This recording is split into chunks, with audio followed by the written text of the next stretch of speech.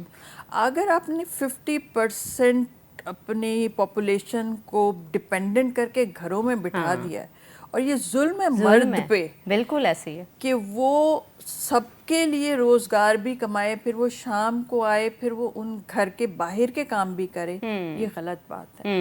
میں سمجھتی ہوں کہ میرے والد یا میرے بھائی کی زندگی اس دن سب سے زیادہ آسان ہوگی جس دن انہوں نے مجھے گاڑی سکھا دی چلا. بالکل ایسے ذمہ داریاں بڑھ جاتی ہیں, ڈیوائڈ ہو جاتی ہیں, آپ ان کے لیے آسانی پیدا کر دیتے ہیں. کہ مجھے میری دوست کی برتھ ڈے وہاں لے جائیں, پھر باہر کھڑے رہیں, پھر مجھے واپس لے کر آئیں.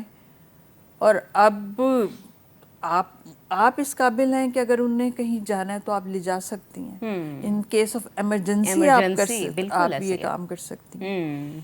تو مردوں کو اگر اپنی زندگی آسان کرنی ہے نا تو انہیں عورتوں کو انڈیپینڈنٹ کرنا ہوگا. لیکن یہ ہماری سوسائٹی میں دیر سے امید کرتے ہیں سمجھ آئے, سمجھ نہیں آ رہا سمیرہ. ابھی تک بھی بہت سی بچیاں ایسی ہوتی ہیں میڈیا میں بڑا نام بناتی ہیں, کام کرتی ہیں, اور اس کے بعد جیسے ہی شادی ہوتی ہے تو وہ کہتے ہیں پہلی کنڈیشن یہی رکھی گئی ہے کہ آپ نے میڈیا کو چھوڑ دینا ہے. دیکھو عورتوں کو پہلے تو یہ کنڈیشننگ کیا کرتے ہیں, عورت سے کیا ایکسپیکٹ کرتے ہیں؟ عورت سے یہ ایکسپیکٹ کرتے ہیں کہ اسے خوبصورت ہونا چاہیے, اور پڑھی لکھی ہونا چاہیے, اور سگڑ ہونا چاہیے. بس مرد سے کیا کہتے ہیں, ہاں وہ رف ٹف ہے, جیسے بھی ہے وہ صحیح ہے. عورت ہے وہ گوری چٹی ہونی چاہیے. جب ہمارے یہ سٹینڈرڈز ہم چینج کریں گے نا کہ عورت کو کمپیٹنٹ ہونا چاہیے, سمجھدار ہونا چاہیے, بالکل ایسے ہی ہے, تو پھر شاید یہ ہو. اور یہ کہاں سے شروع ہوتا ہے؟ یہ اگر آپ اس کی روٹس کاز پہ جائیں گے نا تو یہ والدہ سے شروع ہوتا ہے. والد اتنا شاید نہیں کہتے, لیکن امی, جیسے میری امی بھی کہتی تھی تم یہ کام مت کرو, یہ لڑکوں والے کام ہیں, تم سائیکل مت چلایا کرو. حالانکہ وہی نا کہ لڑکوں والے کام اور لڑکیوں والے کام کیا ہوتے ہیں. مجھے کیا ہوا, مجھے تھا کہ ہاں جی یہ سائیکل چلاتی ہے, مطلب سمجھو کہ آوارہ پھرنا نا باہر یوں. تو میں جس اسکول میں پڑھتی تھی وہ کو ایجوکیشن ہے، تو پھر لڑکوں کے ساتھ بات کرتی. اس کا فائدہ یہ ہوا کہ کچھ سال بعد جب برسٹل یونیورسٹی میں ایم اے کر رہی تھی تو میری جو لائبریری تھی وہ بہت دور تھی، تو میں نے وہاں پہ ایک سائیکل خریدی اور میں پھر سائیکل پہ جایا کرتی تھی. اور میری جو فلیٹ میٹ تھی وہ مجھے اپنا سامان بھی بتا دیتے تھے، سودا کے آتے ہوئے لے آنا. تو اس دن مجھے یاد آیا کہ اگر یہ نہ ہوتا تو آج تو میں پیدل جا رہی ہوتی، ٹیکسی آپ انگلینڈ میں افورڈ نہیں کر سکتے، اور بسوں کا انتظار کر رہی ہوتی. بسوں کا انتظار. اور دیکھیں سمیرا، ابھی بھی دیکھیں کے پی کے منسٹر، چیف منسٹر نے کہا کہ اپنے ہسبینڈ سے کہیں جو ڈاکٹر خواتین ہیں کہ ہمیں جاب کرنے دی جائے. پہلی بات تو یہ بات یہاں تک آئی ہی کیوں کہ ان کو منوانا چاہیے. یہ مینٹلی تو پریپیئر ہونا چاہیے مردوں کو کہ اگر انہوں نے میڈیکل پڑھا ہے تو وہ میڈیکل میں کام بھی کریں گی. اب وہاں فیمیل ڈاکٹرز کی کمی ہو گئی ہے کہ گائنوکالوجسٹ نہیں ہیں، تو یہ چیف منسٹر کو کہنا پڑا. تو کس قدر ابھی ہم پیچھے ہیں. آپ یہ سوچو کہ ایک ڈاکٹر بننے میں حکومت کے کتنے پیسے لگتے ہیں، والدین کے کتنے پیسے لگتے ہیں. میری والدہ کی خواہش تھی کہ میں ڈاکٹر بنوں، اور جب میں نے وہ دیکھا ڈاکٹروں کی پڑھائی امپاسبل ہے. مطلب میں کبھی ڈاکٹر نہیں بن سکتی، کیونکہ ان کے لیے مجھے لگتا ہے ایکسٹرا آرڈینری آپ کو جینیس ہونا چاہیے، یا برین آپ کا اتنا اسٹرانگ ہونا چاہیے. تو کتنی محنت کا کام. بالکل اکیڈیمکلی بڑی ڈیمانڈنگ پروفیشن ہے یہ. اور وہ آپ ضائع کر دیں، یہ کیسے پاسبل ہے؟ یہ کرمنل ہے. بالکل. کے پی کے منسٹر کو یا ان کے وزیر اعلیٰ کو یہ کہنا چاہیے کہ جو شوہر اپنی ڈاکٹر بیوی کو کام نہ کرنے دے تو وہ قابل سزا ہو. بالکل ایسے ہی ہے. اس کے اوپر یہ قانون سازی کریں، ایسی قانون سازی ہونی چاہیے. اور بہت سی خواتین سمیرا کرنا چاہتی ہیں، صرف وہ پریشر کی وجہ سے دبی ہوئی ہوتی ہیں. وہ کہتی ہیں کہ نہیں ہم نے نہیں کرنا، کیونکہ وہ ایک پیرنٹس کا بھی پریشر آتا ہے کہ آپ اپنا گھر بناؤ. ہاں تو گھر بنتا ہے نا، گھر اور وہ پروفیشنل لائف ساتھ ساتھ بھی. میری خود کی والدہ ٹیچر تھی، بہت اچھے سے وہ مینیج کر لیتی تھی. جو ایک ایسا یہ کانسیپٹ بنا ہوا ہے کہ ورکنگ لیڈی جو ہے وہ گھر کو مینیج میں بتاؤں وہ سپر موم ہوتی ہے. ہاں وہ زیادہ آفیشینٹ ہوتی ہے. اس کو پتہ ہوتا ہے کہ میں نے ہی سب کچھ کرنا ہے، اور وہ جس رفتار سے اور جس سمجھداری سے ٹائم مینیج کرتی ہیں وہ عام عورتیں نہیں کرتی ہیں. تو اس لیے میرا خیال ہے کہ ہمارے ہاں یہ قانون ہونا چاہیے کہ اگر اسپیشلی ڈاکٹرس کے لیے ان کو کام سے روکا جائے تو یہ قابل سزا ہونی چاہیے. قابل سزا ہونی چاہیے. اور ایسی عورتوں کو کمپلین کرنی چاہیے. اور مردوں کو بھی سمجھنا چاہیے کہ دیکھو روٹی. اب میں ایک دفعہ ایسے ہوا کہ میری جاب میں گیپ آیا، تو میرے کچھ اچھے کولیگز ہیں، میں ان سے ملی اور میں نے بڑی شو ماری اپنی. میں نے کہا کہتے کیا کری ہو آج کل؟ میں نے کہا دیکھو میں اپنے کمرے کا فرش اتنا زبردست صاف کرتی ہوں نا، پرفیکٹ، تو میں انجوائے کرتی ہوں. تو اس نے مجھے کہا کہ سمیرا تم وہ کرو جس کی تمہارے اندر قابلیت ہے. یہ کام تم اس کو دو جس کو 1000 2000 5000 کی ضرورت ہے. تم اس کا رسک کیوں مار رہی ہو؟ یہ تمہارا فخر نہیں ہے. بالکل ایسے ہی ہے. تو مجھے لگا کہ ہاں اگر میں اپنے گھر میں میٹ رکھتی ہوں تو میں ایک عورت کو امپاورمنٹ کے لیے اس ہیلپ کر رہی ہوں. بالکل ایسے ہی، بجائے کہ میں کہوں میں زیادہ اچھا صاف. میرا اس کے ساتھ کمپٹیشن نہیں ہے، میرا کمپٹیشن اپنی فیلڈ میں ہے. بالکل ایسے ہی ہے. اچھا سمیرا، تھوڑا سا یہ بھی جاننے کی کوشش کرتے ہیں، آپ سولو ٹرپس بھی بہت سے کرتی رہی ہیں، 12 کنٹری گھومے ہیں آپ نے، تو کون سا کنٹری سب سے زیادہ اچھا لگا؟ ابھی تو ٹرکی بہت خوبصورت ہے. اچھا ٹرکی اچھا لگا. اور اٹلی بہت خوبصورت ہے، سستا بھی ہے. جرمنی کیونکہ آپ کو پتہ ہے میں DW کے ساتھ کام کرتی ہوں، تو انہوں نے ہی بلایا تھا. تو وہاں رہنے کے بعد جب میں اٹلی گئی تو مجھے لگا کہ کافی بہتر ہے اور بہت خوبصورت ہے. اور ایک چیز جو جس نے بہت حیران کیا تھا، جب میں پہلی دفعہ امریکہ گئی تھی تو میں نے کہا اگر مجھ سے کوئی پوچھے کہ امریکہ کون چلا رہا ہے تو میں ان کو بتاؤں گی کہ امریکہ عورت چلا رہی، عورتیں. بس ڈرائیور آپ کے جہاز اڑا رہی ہیں، آپ کی ٹرینز چلا رہی ہیں، آپ کے ٹرکس چلا رہی ہیں ہائی ویز پہ. میں ان کو دیکھ کے حیران ہوتی تھی. اور کیا عمر ہوتی تھی ان کی 60 سال 65 ایئرس اولڈ. اور میں کہتی تھی اگر یہ پاکستان میں ہوتی تو ان کو کہتے کہ آپ بیٹھیں عبادت کریں, اب آپ آرام کریں, آپ کے گھٹنے اس قابل نہیں. میں نے کہا ہم کتنا ضائع کرتے ہیں ٹیلنٹ. بالکل ایسے ہی ہے, بہت سے ٹیلنٹڈ لوگ ہیں, صرف اس وجہ سے ہم یا ہمیں پسند نہیں آتا یا ہماری مرضی کے مطابق نہیں ہے یا سوسائٹی کے مطابق نہیں ہے. بہت سے لوگ اگر پیرنٹس چاہتے بھی ہیں بچی کرے تو وہ سوسائٹی کی وجہ سے روک لیتے ہیں, لوگ یہ کہیں گے. دیکھو سوسائٹی کیا ہے, سوسائٹی ہم ہیں, سوسائٹی میں ہوں, سوسائٹی تم ہو. اب مریم نواز نے کتنا چینج کیا ہے سوسائٹی کو. وہ آ کے کہتی نہیں ہے کہ مجھے بتاؤ کون سا کام ہے جو عورت نہیں کر سکتی, اور وہ کتنی سکسیسفل ہے. شی از اے پرائڈ. سیریسلی میں نے کوئی ان کو ووٹ نہیں کیا یا میں کسی پارٹی کو سپورٹ کوئی نہیں بھی کرتی. خاتون اگر آگے بڑھ رہی ہے, اگر دوسری خاتون اس کو سپورٹ نہیں کرے گی, میرے خیال میں یہ لمحہ فکریہ ہے خواتین کے لیے.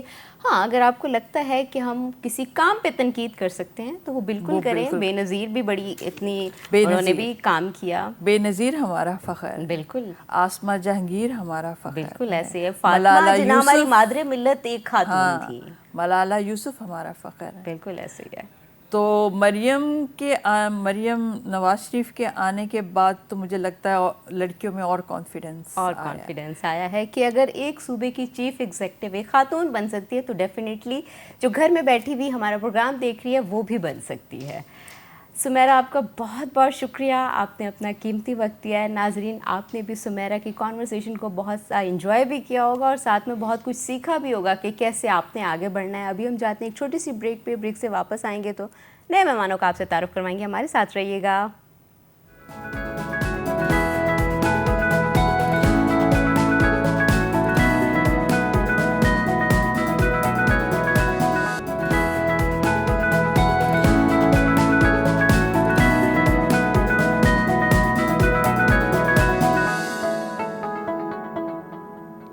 ویلکم بیک ناظرین. اس سے پہلے ہم صحافتی کریئر کے اوپر بات کر رہے تھے, ابھی ہم تھوڑی سی بات کریں گے ڈیجیٹل دور کی.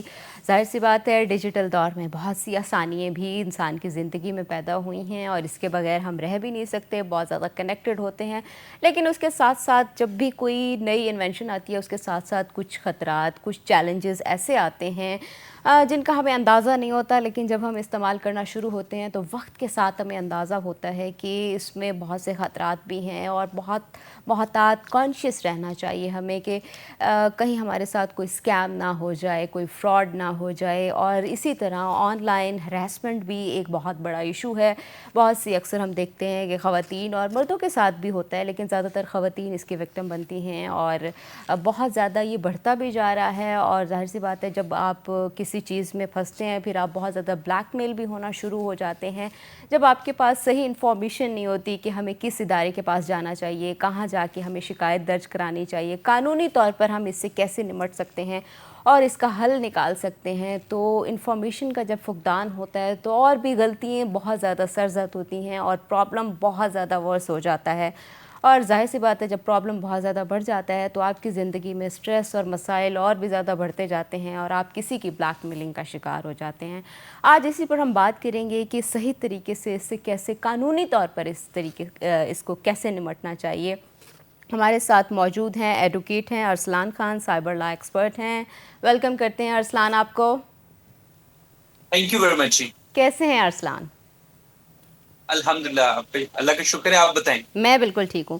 اچھا ارسلان یہ بتائیں, قانون کے مطابق جو آن لائن ہراسمنٹ کا دائرہ ہے وہ کہاں سے شروع ہوتا ہے؟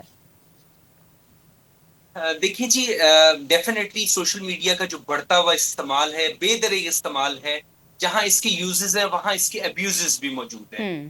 ہم نے دیکھا موسٹلی جو میٹرز وغیرہ رپورٹ ہوئے اور ہماری لا انفورسمنٹ ایجنسیز نے اس کے اوپر تابڑتوڑ ڈیفینیٹلی کارروائیاں بھی کی, میڈیا نے اویئرنیس سیشن بھی کنڈکٹ کروائے کہ کوئی بھی بچی, اوکے فائن, بچیاں یا مطلب فیمیلز جو ہیں ڈیفینیٹلی اس کا شکار زیادہ ہیں, بچے اگر اس کا شکار ہیں, ایون میلز اس کا شکار ہیں, اگر وہ کسی بھی طور اپنے کوئی آبجیکشنیبل ڈیٹے کی بنیاد پہ یا کسی بھی مطلب اپنے ویک پوائنٹ کی بنیاد پہ اگر وہ بلیک میل کا شکار ہو رہے ہیں تو اسٹیٹ نے اس کے لیے ایک ادارہ بنایا ہے, national cyber crime investigation agency, جو پراپر اس کے اوپر جو ہے وہ کاروائی کرتی ہے.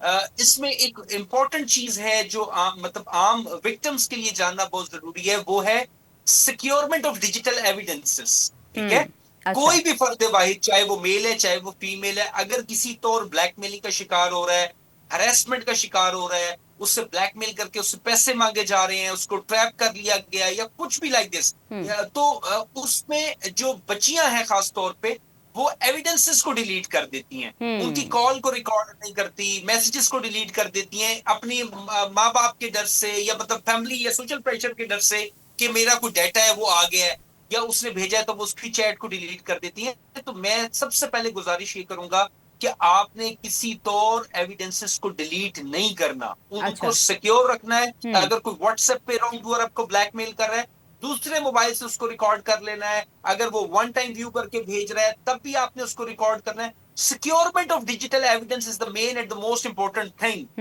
جو آپ کسی کے اوپر اگر الزام لگاتے ہیں، کیونکہ لیٹسٹ ٹیکنالوجی اور کرمنلز ویل فیملیئر ہوتے ہیں کہ کیسے بلیک میل کرنا ہے اور کیسے اپنے خلاف موجود ایویڈنسز کو انہوں نے جو ہے وہ ڈیلیٹ کرنا ہے، تو سو دیٹ ان کی وہ قانون کی گرفت میں نہ آ سکے. تو میرا سب سے پہلا میسج یہ ہوگا کہ بچیوں نے، بچوں نے، ان کے پیرنٹس نے یا جو بھی اس کو ٹیکل کر رہا ہے، آپ نے ایویڈنسز کو سیکیور رکھنا ہے. ٹھیک.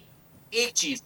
نمبر سیکنڈ تھنگ، جو وکٹم ہے اس کی آئیڈینٹی کو کبھی بھی ڈسکلوز نہیں کیا جاتا لا انفورسمنٹ ایجنسیز کی طرف سے. اچھا. سب سے پہلے ایک چیز آتی ہے کہ بچے بچیاں یا ان کے گھر والے یہ سمجھتے ہیں کہ ہماری آئیڈینٹی ڈسکلوز ہو جائے گی، ہم بدنام ہو جائیں گے، کچھ بھی ایکس وائی زی.